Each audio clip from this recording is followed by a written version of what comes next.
insists, and insists very loudly, on our putting them right again. And, of course, that raises a very big question. If a good God made the world, why has it gone wrong?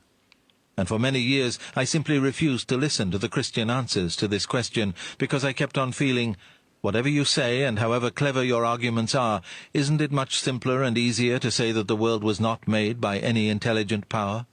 Aren't all your arguments simply a complicated attempt to avoid the obvious? But then that threw me back into another difficulty. My argument against God was that the universe seemed so cruel and unjust. But how had I got this idea of just and unjust? A man does not call a line crooked unless he has some idea of a straight line.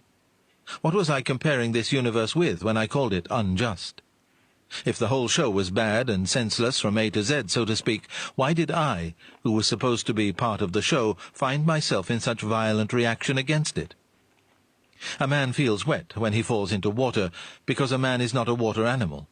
A fish would not feel wet.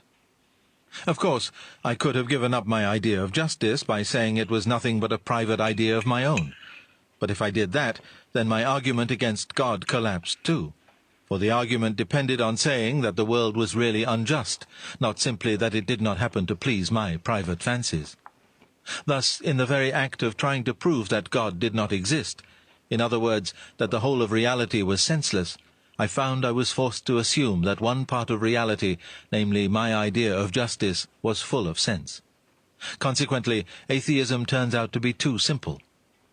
If the whole universe has no meaning, we should never have found out that it has no meaning. Just as, if there were no light in the universe, and therefore no creatures with eyes, we should never know it was dark. Dark would be without meaning.